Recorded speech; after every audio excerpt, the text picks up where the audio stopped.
नमस्कार दोस्तों, कैसे हो आप सब। स्वागत है आप सबका एक बार फिर से आपके अपने चैनल भौतिक लोक में। आज काफ़ी दिन बाद रूबरू होने का या आमने सामने आने का मौका मिला।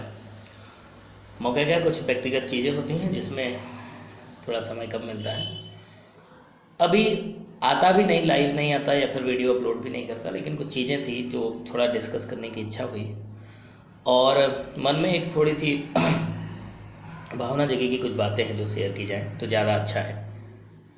अभी रिसेंटली 10 मार्च को जो पिछला बीता है, तो सब जानते हैं चुनाव था। चुनाव का रिज़ल्ट आया, परिणाम आया और परिणाम आया तो जैसा कि लोकतंत्र में होता है कि एक पार्टी या कोई एक क्या बोलते हैं गठबंधन होता है, उसको थोड़ा वोट मिलता है और वो जीतता है। और जो दूसरा अपोजिशन होता है या जो विपक्ष होता है वो भी कुछ ना कुछ सीटें निकालता है। और निकालने के बाद क्या होता है कि दोनों लोग फिर क्या होते हैं, मिलके एक सिस्टम बनाते हैं, एक व्यवस्था बनाते हैं, जिसको हम लोग क्या बोलते हैं, यहाँ पे विधायिका बोलते हैं और वहाँ पे फिर संसद बनती है। तो ये दो चीज़ें हैं। अभी जो चुनाव हुए ये किस चीज़ के हैं, ये हमारे उत्तर प्रदेश विधानसभा के चुनाव थे। साथ ही मणिपुर में भी चुनाव था, उत्तराखंड में भी चुनाव था, गोवा में भी चुनाव था और पंजाब में चुनाव था। यानी 4-5 राज्यों में चुनाव थे। तो 5 राज्यों में 4 राज्यों में जो है वो किसी एक पार्टी का, भारतीय जनता पार्टी का, और पंजाब में एक नई पार्टी आम आदमी पार्टी का जो कहते हैं कि बहुमत है वो प्राप्त हुआ। बहुत अच्छा रहा। मैं ये नहीं कहता, मैं किसी पार्टी के बिहाफ में नहीं कहता कि बहुत अच्छा रहा। बहुत अच्छा ये रहा कि ना कोई एक पार्टी जीती ना दूसरी पार्टी जीती, लोकतंत्र जीता।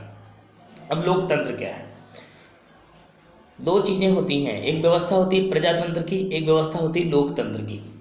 प्रजातंत्र में किसी भी व्यक्ति के प्रजातंत्र की बात कर रहा हूँ, किसी भी व्यक्ति के मौलिक कर्तव्य होते हैं लेकिन मौलिक अधिकार नहीं होते।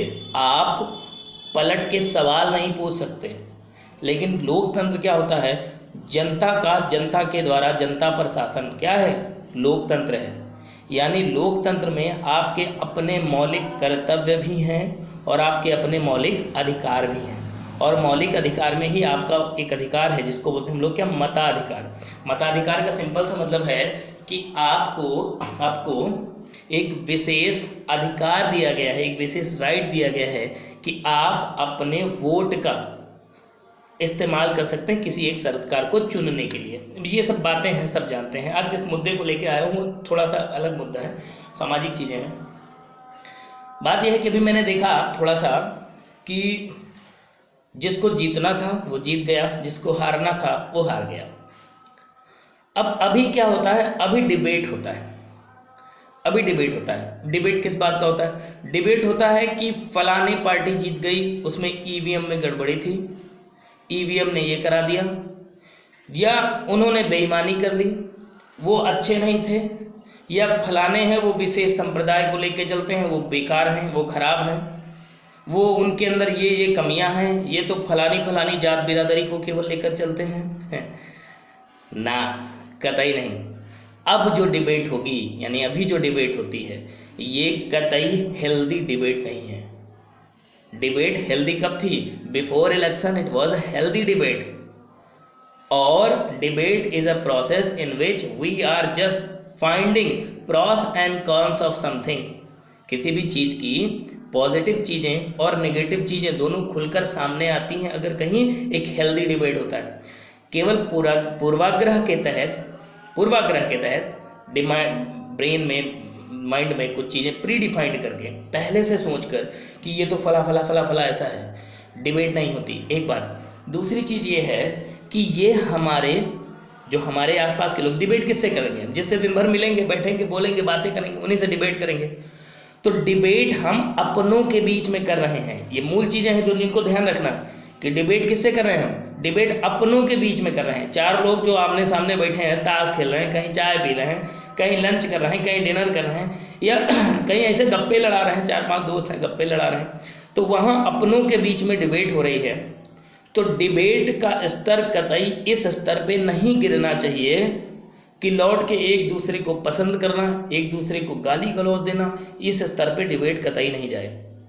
दूसरी चीज़ ये है कि जो होना है वो हो गया है।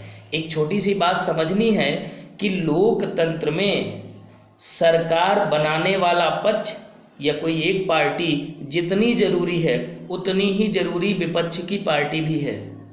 यानी विपक्ष नहीं होगा तो सरकार के या जो भी सरकार के फेवर में है उसको अपोज करने वाला, उसके गलत कामों पर टोकने वाला या उसके कामों में संशोधन करने वाला कोई उपलब्ध नहीं होगा।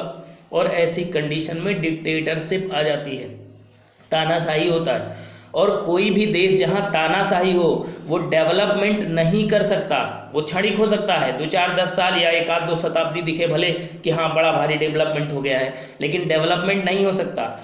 दूसरी चीज़ ये है कि जो जन सामान्य है, जो मुख्य धारा से जुड़े हुए लोग नहीं हैं या जो अंतिम पायदान पर व्यक्ति खड़ा है, उसका जीवन कतई सुकून भरा, शांति भरा, सुख भरा और सुख की तो वो कल्पना ही नहीं कर सकता अगर कहीं डिक्टेटरशिप है, अगर कहीं तानाशाही रवैया है। तो हमें ये ध्यान रख के चलना है कि चुनाव तो हो गया है, चुनाव के बाद अब बिखराव ना हो।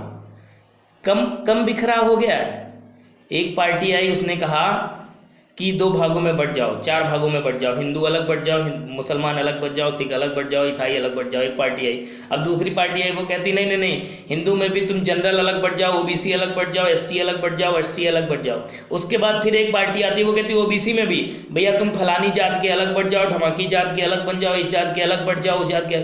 क्या है ये बिखराव ही तो है। ये क्या है? ये सब बिखर रहा है एक दूसरे से।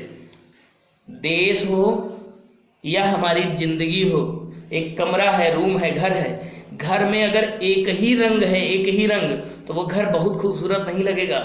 लेकिन अगर सभी रंगों का समायोजन है, बहुत सारे रंग एक साथ रहते हैं, लाल, पीला, हरा, नीला, काला सब रहते हैं, तो वो क्या है? वो बहुत खूबसूरत होगा। तो हमें क्या करना है? हमें अपनी विचारधारा और दूसरे की विचारधारा, अपनी विचारधारा को कहना है मर्यादित शब्दों में, और सामने वाले की विचारधाराओं को हम ये नहीं कहते कि आप समर्थन कीजिए, लेकिन उसकी विचारधाराओं का भी सम्मान करना सीखिए। कभी भी ऐसा कोई मुद्दा, ऐसी कोई बात मत छेड़िए जिस पर कि आपस में अब टकराव हो। बिफोर इलेक्शन सही था थोड़ा बहुत, क्यों? क्योंकि इससे क्या होता है कि आप अपनी विचारधारा जैसे बहुत सारे लोगों को अपने साथ जोड़कर जो आपने सोच रखा है वो सरकार बनाने में या जो आपका कैंडिडेट है उसको जिताने में कहीं ना कहीं हेल्प करता है। चलो ठीक है, अब तो बन गई, अब जो होना था हो गया। अब क्या करना है?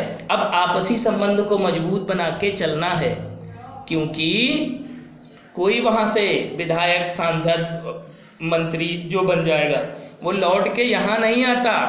लौट के ग्राउंड लेवल पे जो बगल वाले भैया हैं, अंकल जी हैं, आंटी जी हैं, जो भी हैं, चाचा, मामा, ताऊ, फूफा, बुआ जो हैं, वही लौट के काम आने वाले हैं। नहीं तो आज का ज़माना इतना सेल्फ ओरिएंटेड है, कोई किसी की परवाह नहीं करता। तो जो 2, 4, 5 लोग आपके साथ, आपके अपने हैं, जिनको आपकी परवाह है, जो आपकी कुछ कदर करते हैं, थोड़ा बहुत कदर करते हैं, मान सम्मान देते हैं, उनको या उनमें जो सम्मान बना है उसको बरकरार रखिए। आप स्वयं दूसरों का सम्मान कीजिए और दूसरों से कतई इस प्रकार की वाणी का उपयोग या इस प्रकार की डिबेट या इस प्रकार की कोई चीज़ें ना करें जो आप अपने स्वयं के लिए पसंद नहीं करते, है ना। नमस्कार, धन्यवाद।